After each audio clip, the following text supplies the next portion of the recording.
What's new with the iPhone 14 Pro Max camera? Let's find out.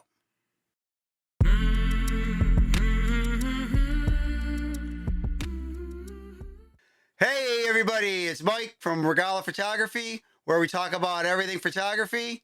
And today we're going to talk about the iPhone 14 Pro Max camera. There's been some updates to the camera.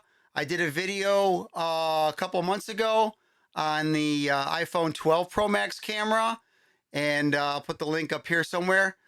And what I'm going to do today is I'm just going to talk about the changes. I'm not going to go through the whole camera again. Again, you can go and check out my video on the iPhone 12 Pro Max camera for all the other basic stuff with their camera. But we're just going to talk about the new features in the iPhone Pro Max camera. And also the same features are in the iPhone Pro. Okay, so the 6.1 model. And then the iPhone Pro Max is a 6.7 model. Okay, so let's get started. Okay, well, the first thing we're going to do is we are going to go into our settings. So click your settings, scroll down till you get to the camera app. Okay, and then we have a couple changes over here right now under formats. Okay, this is for photography and also for video. One of the changes, we have Pro RAW resolution. Okay, we've had Apple Pro RAW. I think the iPhone 11, 12, and 13 all had Apple Pro RAW. However, they were just 12 megapixel photos. Right now, you can set it for 48 megapixel photos, which will give you more detail and a much cleaner photo. One thing to keep in mind though, a 48 megapixel photo will be about 48 megabytes, which doesn't sound like a lot, but when you start taking all the photos that we take with our phones and add them all up, you're going to make sure you have a phone that has a large amount of storage, or you're going to have to be able to offload them quite regularly if you do not have a lot of storage. I have a 512 gigabyte iPhone 12 Pro Max right here. So, I'll be good for a little while, but also too, when we get to video, and I'm going to talk about that in a minute. Again, it's going to take up a lot of space. So make sure that you have plenty of space for if you're going to set it for 48 megapixel.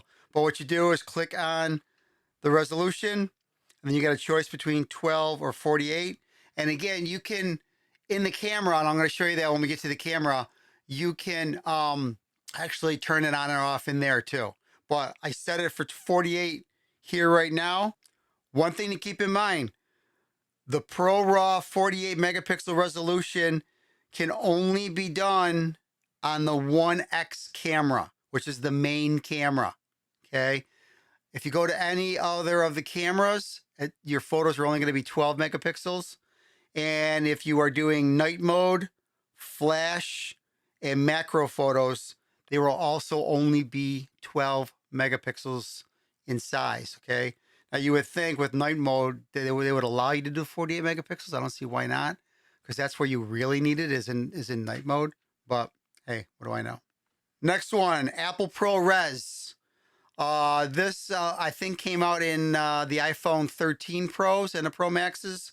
I did not have this in the 12 Pro Max, so I know I did not talk about it last time. So what this is for video. It's basically high resolution video, and you can shoot 10-bit HDR ProRes. However, your file sizes are going to be huge, and like it says right here, for a 1 minute 10-bit HDR ProRes is approximately 1.7 gigabytes just for HD, and then 6 gigabytes if you're going to 4K.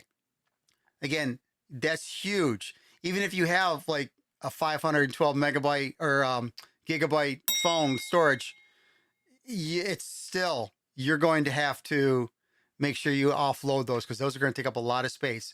Basically, you only really use those as needed. Same thing with the photos. I would not just use the 48 megapixel for all your photos, just for the ones that you want to edit and you might want to print out. Then I would definitely use the 48 megapixel. If it's just like quick snapshots here and there or something, you don't waste it. Don't waste your storage on the raw. Just use the 12 megapixel.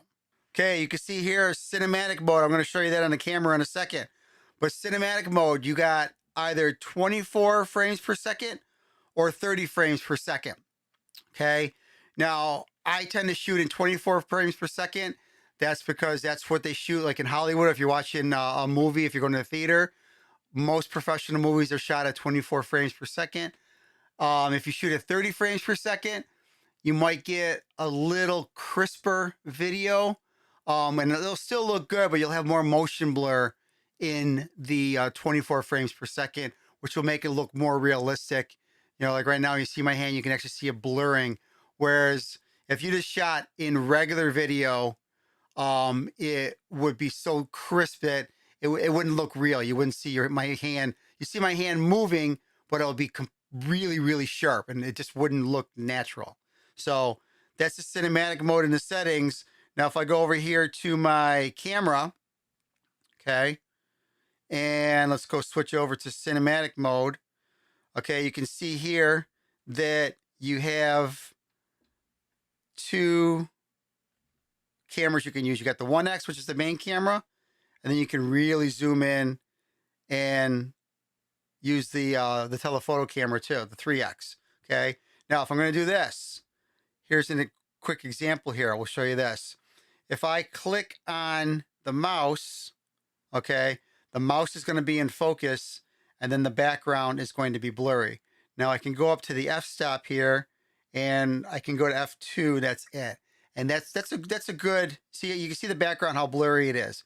Matter of fact, let me bring the mouse here a little closer, and now you can see it a little bit better. Okay, so now you can see the mouse is in focus, and the background is blurry.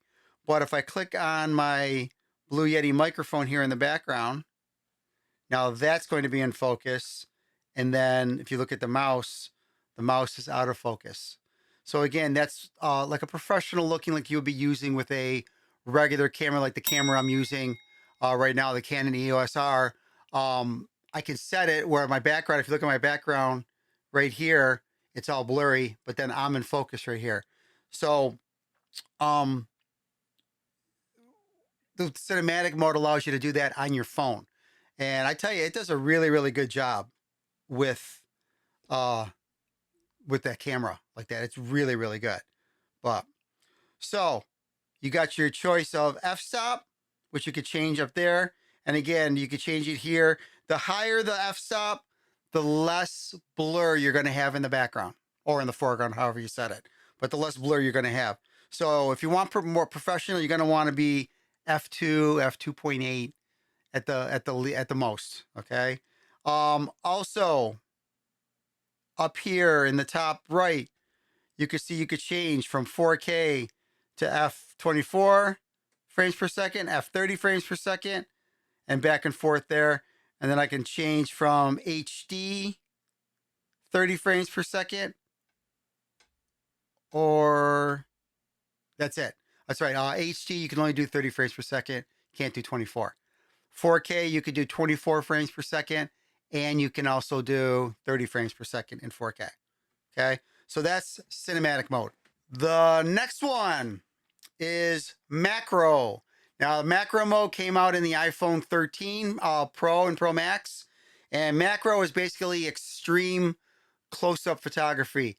You may have seen photos of people did close-ups of bugs or plants and getting extreme close-ups, and they look huge and really crisp, but then the background's really blurry. Well, that's kind of what this is here with your phone. Now, if you look here on the recording, you'll see over here on the bottom left, a little flower that's highlighted in yellow. If I go over to my settings again, and I scroll down to the bottom, macro control. You want to make sure you turn that on. Okay, this is in your settings, camera, and then scroll all the way down. Macro, you want to make sure you turn that on. So you have that setting there. Okay. And then when you go back to your camera, here you got the close up. Now what I can do here, so we're going to keep my camera right here. I'm not even going to move my phone or my camera. Okay. So I am on the main camera right now, and I can, if I want to, I can get in really, really close. And you can see if you were to use like the iPhone 12 Pro Max, you wouldn't focus this close. It wouldn't be able to. It's got the setting in the camera, and the lens is specially made just to be able to go close. But what I could also do is I can just leave my phone here, and I can go and hit the 2x, and so now it's zoomed in like that. And then I can hit the 3x, and again, it goes even closer. Now I could take the 3x and I can get in super close, and you can see all the little fine detail in this American flag coaster. And I mean, I am literally almost on top of this coaster right now, and you can see how close you can get. Now you can do this with photos and video as well. Okay. And I actually just found that out today, that you could do this with video. I didn't realize you could do it with video, but you could do macro video and you could do macro photography. So either or. So again, awesome features, very professional features. I do not think these are, I mean, in fact, I know for a fact these are not on the iPhone 14 or the iPhone 14 Plus. They're only on the 14 Pro and the Pro Max, and then the 13 Pro and the 13 Pro Max. Okay, that's it. So macro mode, extreme close-ups. Well, thanks for watching the video. I hope that the information I gave will help you out, and you'll be able to use that while using your new iPhone 14 Pro and Pro Max. And hopefully your videos and your photos with your phone will look amazing. Okay. Please, if you get a chance, subscribe to my channel. Click the like button. Also ring the little bell to let you know when my next video is coming out. Till next time, take care.